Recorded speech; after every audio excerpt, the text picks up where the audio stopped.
नमस्कार, मी पंजाब डक. आज आहे 16 फेब्रुवारी 2026. तर 2026ला म्हणजे दुष्काळ पडणार आहे का, पाऊस जेमतेम राहणार आहे का, सरासरी इतका पडणार आहे, त्याचं मी विश्लेषण करणार आहे. पण त्या अगोदर आता सध्या अंदाज देणार आहे, कारण की राज्यामध्ये शेतकऱ्याचा हरभरा काढणी चालू आहे, तूर काढणी चालू आहे, त्याच्यानंतर तंबाखू काढणी चालू आहे. म्हणून त्या शेतकऱ्यासाठी अंदाज देतो. राज्यात सध्या तरी आता उन्हाचा पारा वाढत जाणार आहे. म्हणजे जवळपास सांगायचं झालं तर चांगलं 37-38 अंशापर्यंत ह्या फेब्रुवारीच्या शेवटपर्यंत 28 फेब्रुवारीपर्यंत उन्हाचा पारा वाढत जाणार आहे. आणि यावर्षी मात्र 42, 43, 44 अंशापर्यंत काही काही ठिकाणी 45, 46 देखील अंशापर्यंत तापमान जाणार आहे. म्हणून ही अंदाज शेतकऱ्यांनी एप्रिल मे मधला देखील लक्षात घ्यायचा, कारण की यावेळेस ऊन तीव्र राहणार आहे आणि महिन्यातून एकदा ढगाळ वातावरण राहील हे देखील लक्षात घ्यायचं.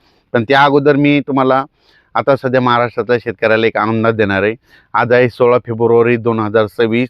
राज्यामध्ये 23 फेब्रुवारी, 24 फेब्रुवारी आणि 25 फेब्रुवारी दरम्यान राज्यामध्ये वातावरणात थोडा बदल होणार आहे. कशामुळे होणार आहे?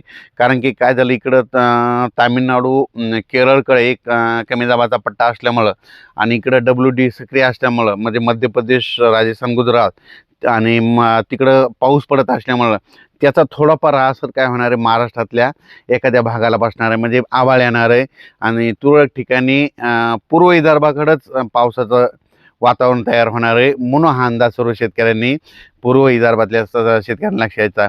उत्तर महाराष्ट्राकडे देखील ढगाळ वातावरण राहणार आहे, पण पूर्व विदर्भामध्ये चंद्रपूर, वर्धा, नागपूर, भंडारा, गोंदिया, अमरावती ह्या पट्ट्यामध्ये जास्त आभाळ येऊन तुरळक ठिकाणी थोडेफार थेंब येतील. म्हणून हे अंदाज 23, 24, 25च्या दरम्यानचा हा सर्व शेतकऱ्यांनी लक्षात द्यायचा.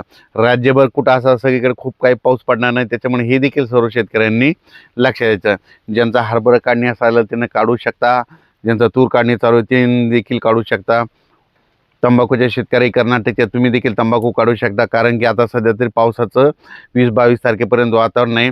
फक्त परत एकदा ना 17, 18, 19 मध्ये 17, 18, 19 उद्या देखील ना राज्यामध्ये काय होणार, काही भागामध्ये मराठवाडा आणि उत्तर महाराष्ट्राकडं अंशतः ढगाळ वातावरण राहणार आहे. म्हणून हा अंदाज लक्षात घ्यायचा. चांगलं ढगाळ वातावरण होईल, काही काही ठिकाणी कुठं थोडंफार राहील हे देखील लक्षात घ्यायचं. आणि त्याच्यानंतर राज्यात सांगायचं झालं तर म्हणजे तामिळनाडू, केरळ त्या पट्ट्यामध्ये काय होणार, तिकडं कमी दाबाचा पट्टा असल्यामुळे तिकडं जरा जास्त पाऊस पडणार आहे. मग त्याच्यामुळे थोडंफार आपल्या महाराष्ट्राकडं वातावरण चेंज होईल. म्हणून हे देखील सर्व शेतकऱ्यांनी लक्षात घ्यायचं. आणि त्यानंतर आता 2026 पावसाबद्दल शेतकऱ्यांना एक विश्लेषण देतो. आणि 2026 ला पाऊस सरासरी इतका पडणार आहे.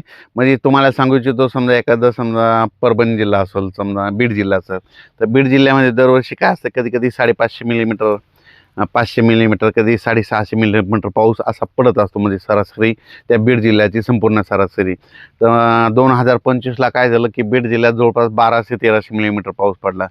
काही काही ठिकाणी 1400 पण गेला.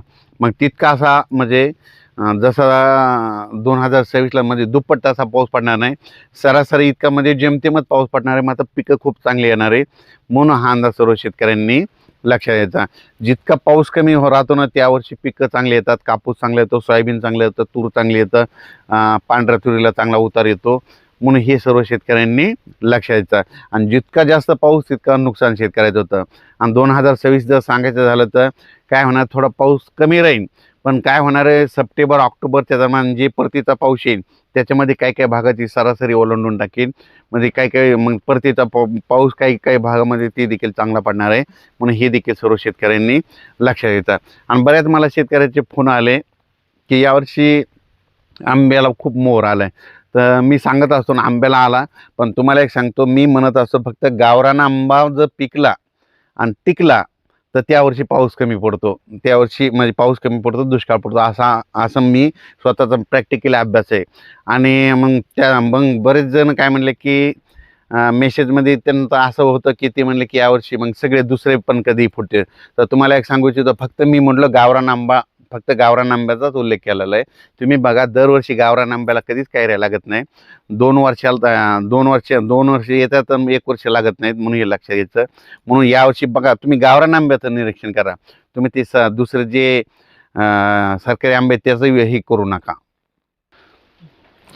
ते जे कलम केलेले आंबे तुम्ही त्याला तर कधी आणलं तरी बी फुलावर लागतं, त्याचा विषय करू नका. फक्त मी म्हणलं गावरान आंबा पिकला टिकला का तुम्हाला एक सांगू इच्छितो की त्याच्यावर अवलंबून असताना तुम्ही काय करा, गावरान आंबा बघा. गावरान आंबा जर टिकला आणि पिकला की समजायचं त्यावर्षी पाऊस कमी होतो, असं देखील माझं मत आहे.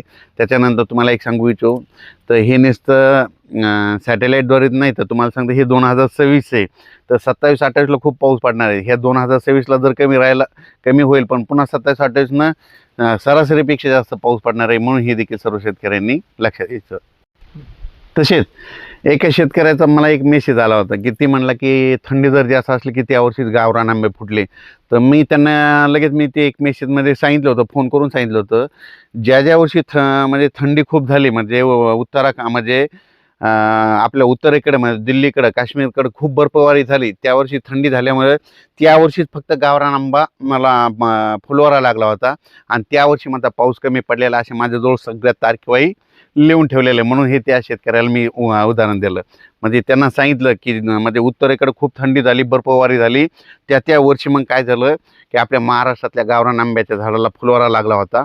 आणि त्या फुलवारा लागल्यामुळं त्यावर्षी नेमका पाऊस कमी झालेला अशा माझ्यामध्ये नोंदी येतात, मध्ये लिहून ठेवलेलं आहे. म्हणून हे तुम्हाला एक सांगू इच्छितो. तर 2026ला जेमतेम पाऊस राहणार आहे, म्हणून हा अंदाज लक्षात घ्यायचा. कमी पावसावर येणारी पिकं करा, म्हणजे त्याच्यामध्ये कापूस करा, तूर करू शकता, सोयाबीन करू शकता.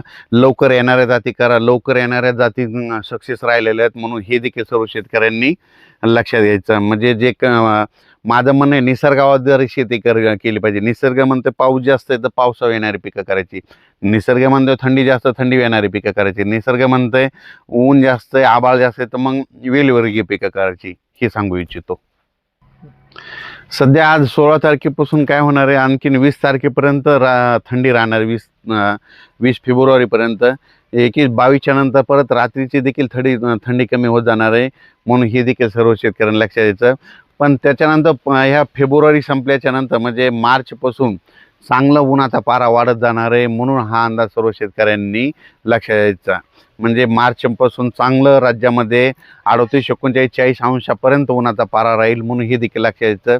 आणि एप्रिल मेमध्ये जवळपास काही ठिकाणी 39, कुठं 42, कुठं 44, कुठं 47पर्यंत काही भागामध्ये नोंद होणार आहे. म्हणजे यावर्षी ऊन देखील खूप तापणार आहे. म्हणून हे देखील सर्व शेतकऱ्यांना लक्षात घ्यायचं. धन्यवाद. अचानक वातावरणात जर बदल झाला ना, परत एक मेसेज दिला जाईल. धन्यवाद.